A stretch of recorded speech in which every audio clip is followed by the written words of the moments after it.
Hello friends, स्वागत है आपका कॉन्सेप्ट स्कूल में। आज हम लोग बात कर रहे हैं झारखंड में खनिज संसाधन, एक बहुत ज़्यादा इम्पोर्टेंट टॉपिक की।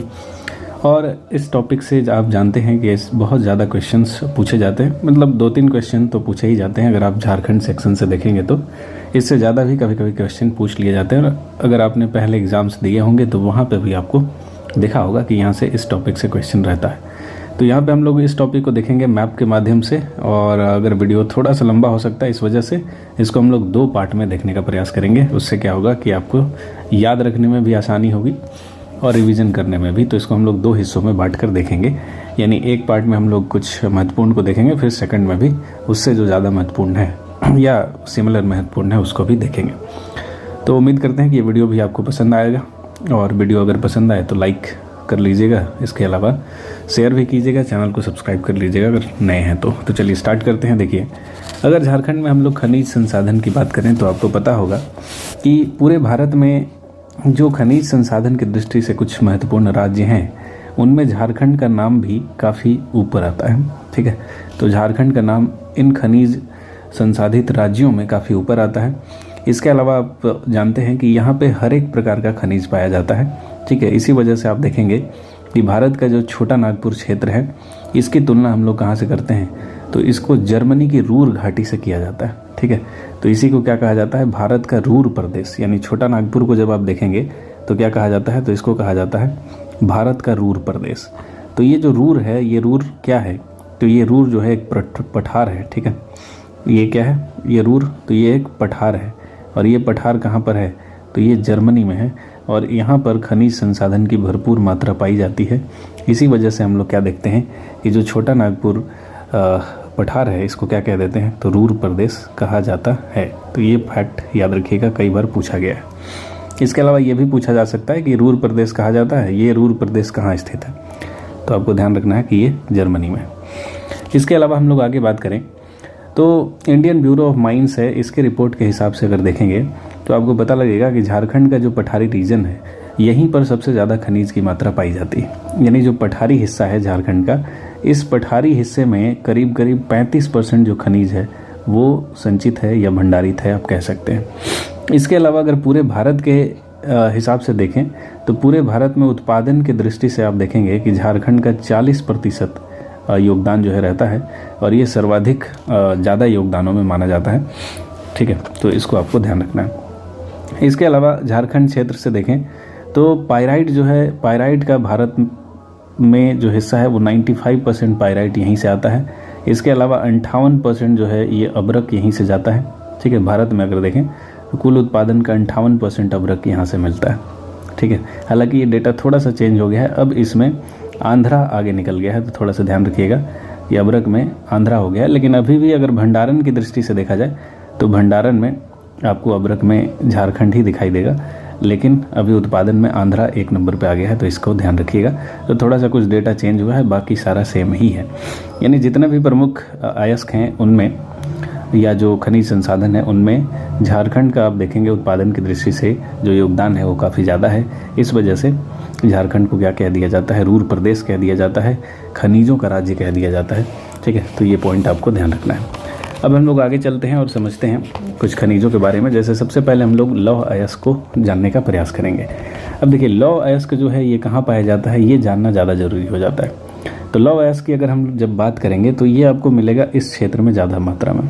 ठीक है, ये जो क्षेत्र आप देख रहे हैं यहाँ पे आपको लौह अयस्क का भंडार देखने को मिलेगा। ठीक है, तो यहाँ पे अगर हम बात करें कि लौह अयस्क का जो भंडार है यहाँ पे क्यों देखने को मिलता है, तो इसका जब हमने भूप्रपट्टी वाला जो चैप्टर पढ़ा था उसमें देखा था कि इस क्षेत्र में क्यों इस तरह के अयस्क जो हैं वो ज़्यादा पाए जाते हैं। तो भारत में अगर आपसे लोकेशन के दृष्टिकोण से पूछा जाए कि लौह अयस्क किस क्षेत्र में सबसे ज़्यादा पाया जाता है, तो आप क्या कहेंगे कि ये सिंहभूम के रीजन में सबसे ज़्यादा पाया जाता है। और उसमें कहाँ पर, तो पश्चिमी सिंहभूम के क्षेत्र में काफ़ी ज़्यादा पाया जाता है, क्योंकि यहाँ पर लौह अयस्क की जो पेटी है वो मौजूद है। और ये आप देखेंगे कि नीचे जो उड़ीसा है यहाँ तक फैली हुई है, यानी काफ़ी लंबी और चौड़ी पट्टी है। इसी वजह से यहाँ पर काफ़ी बड़ी मात्रा में आप देखेंगे कि लौह अयस्क पाया जाता है। और यह पट्टी जो है ये विश्व की सबसे बड़ी लौह अयस्क भंडार के रूप में भी इसको कहा जाता है। यानी ये वाला जो यहाँ पे आप पट्टी देखेंगे इस तरह से एक चौड़ी पट्टी है, इस पूरी पट्टी को विश्व का सबसे बड़ा पट्टी माना जाता है लौह अयस्क का, तो इसको आपको ध्यान रखना है। इसके अलावा सिंहभूम में आप देखेंगे कि सिंहभूम के दक्षिण में कुछ स्थान स्थित हैं जहां से आपको प्रमुख लोहे की खानें दिखाई देती हैं। तो यहाँ पे मैं इन खानों को लिखने वाला हूँ, इसको याद रखिएगा कि कौन कौन सी खानें यहाँ पर आपको सिंहभूम के क्षेत्र में दिखाई देती है। यहाँ से क्वेश्चन लगातार बनता है। तो पहला है नुआ मुंडी, ठीक है। तो नुआ मुंडी खान किसके लिए प्रसिद्ध है? तो आप ध्यान रखेंगे कि लौह अयस्क के लिए प्रसिद्ध है, और ये कहाँ पर है? तो सिंहभूम में स्थित है। इसके अलावा एक बहुत ही फेमस क्षेत्र है किरीबुरू, ठीक है। तो किरीबुरू जो क्षेत्र है यहाँ पर भी जो खान है वो लौह अयस्क की ही खाने हैं। इसके अलावा आपको इधर ही बादाम पहाड़ दिखाई देगा। बादाम पहाड़ के अलावा जामदा एक स्थल है, वो यहाँ पर दिखाई देगा, जामदा। इसके अलावा एक प्रमुख क्षेत्र यहाँ पर गुआ भी है, तो यहाँ पे गुआ भी आपको दिखाई देगा। यानी ये सारे खान जो हैं वो लौह अयस्क से संबंधित हैं, इसको आप याद रखिएगा। और एक और है जो क्वेश्चन में पूछा भी गया है, गुरु महिसानी। ये गुरु महिसानी भी जो खान है ये भी लौह अयस्क से ही संबंधित है, तो आपको इसको ध्यान रखना है। ये लोहे की खाने हैं, जितनी भी खाने यहाँ पर मैंने आपको बताया है, तो इसको 2-3 बार रिपीट कीजिएगा, याद हो जाएगा। इसके अलावा पश्चिमी सिंहभूम में जो नोआ मुंडी है, इस नोआ मुंडी को क्या कहा जाता है? तो ये एशिया की सबसे बड़ी लोहे की खान मानी जाती है। तो याद रखिएगा, एशिया की ये सबसे बड़ी खान है नोआ मुंडी। किस चीज़ की? लोहे की, ठीक है। तो एशिया की सबसे बड़ी ये लोहे की खान है, तो इसको आपको ध्यान रखना है। और इन खानों में जो लौह अयस्क मिलता है, आपको पता होगा कि जो लोहा है या लौह अयस्क है वो कई प्रकार का होता है। तो यहाँ पर जो आपको लौह अयस्क मिलेगा वो किस प्रकार का मिलेगा? तो वो हेमेटाइट प्रकार का मिलेगा, तो इसको भी आपको ध्यान रखना है। यानी झारखंड में जो लौह अयस्क का प्रकार है वो ज़्यादा मात्रा में आपको हेमेटाइट देखने को मिलता है, तो इसको आपको ध्यान रखना है। और ये कुछ इम्पॉर्टेंट पहलू थे जो लौह अयस्क से संबंधित है, तो इसको ध्यान रखिएगा। अब हम लोग चलते हैं थोड़ा मैंगनीज़ के बारे में जानने का प्रयास करते हैं। देखिए, मैंगनीज़ के अगर क्षेत्रों में देखेंगे तो ये भी आपको इन्हीं क्षेत्रों में दिखाई देगा। यानी ये भी वेस्ट सिंहभूम के क्षेत्र में ही आपको दिखाई देगा, इसी वजह से मैं यहाँ पर इसको मेंशन कर रहा हूँ। तो ये भी जो लौह अयस्क है ये भी जो अयस्क है या ये भी जो खनिज है वो झारखंड के दक्षिणी भाग में है, ठीक है। झारखंड के दक्षिणी भाग में खनिजों की अधिकता है, आप जानते हैं। ये प्योर पठारी रीजन है, इस वजह से यहाँ पे आपको खनिजों की अधिकता दिखाई देती है। तो मैंगनीज़ की अगर बात करें तो इसका यूज स्टील वगैरह बनाने में होता है, ठीक है। आपने साइंस में भी पढ़ा होगा इसके बारे में। और झारखंड में ज़्यादा मैंगनीज़ का भंडार तो नहीं है, लेकिन फिर भी कुछ मात्रा में यहाँ पर आपको मिलेगा। जैसे आप देखेंगे कि एक प्रमुख क्षेत्र है चाईबासा के आसपास ये दिखाई देता है, ठीक है। कोई बहुत बड़ा भंडार नहीं है, छोटा मोटा जगह है, वहीं पे ये आपको दिखाई देता है, और कोई ऐसा नहीं है कि बहुत बड़ा है। इसके अलावा एक कालेंदा नामक यहाँ पे स्थान है, कालेंदा यहाँ पे दिखाई देता है। इसके अलावा पहाड़पुर एक जगह है, यहाँ पे आपको दिखाई देता है पहाड़पुर। तो ये कुछ प्रमुख स्थानें हैं। बस आपको ध्यान ये रखना है कि ये भी कहीं ना कहीं पश्चिमी सिंहभूम के तरफ ही मिलेगा, ठीक है। तो ये जो खनिज है वो सिंहभूम क्षेत्र में ही मिलता है। उसी प्रकार से हम लोग अगर क्रोमाइट की बात करें तो क्रोमाइट आपको जिस रीजन में मिलेगा वो है ये वाला रीजन। यानी ये जो तीनों का जो ट्रायंगल यहाँ पे बन रहा है, यानी पश्चिमी सिंहभूम, पूर्वी सिंहभूम और सरायकेला खरसावां, यहाँ पे आपको दिखाई देगा क्रोमाइट, ठीक है। और क्रोमाइट के बारे में आपको ध्यान रखना है, ये जो क्रोमाइट है इसका यूज भी कहाँ होता है? तो स्टील को बनाने में होता है, ठीक है। क्रोमियम का नाम आपने सुना होगा, उसी से ये बना हुआ है। और ये आपको कहाँ मिलेगा? तो सिंहभूम का जोजो हातू एक क्षेत्र है सिंहभूम वाला, ठीक है। तो जोजो हातू याद रखिएगा, क्रोमाइट के लिए फेमस है। इसके अलावा आपको दिखाई दे ही रहा है कि सरायकेला खरसावां के क्षेत्र में मिलेगा, तो इसको आपको याद रखना है। अब आगे बढ़ते हैं, जस्ता की बात करते हैं। तो देखिए, जिंक जो है, जस्ता जो है वो पश्चिमी सिंहभूम में भी मिलेगा। इसके अलावा अगर बात करें तो ऊपर वाले क्षेत्र में भी, यानी ये जो आपको रीजन दिखाई दे रहा है, इस रीजन में भी जिंक आपको काफ़ी स्थानों पर दिखेगा।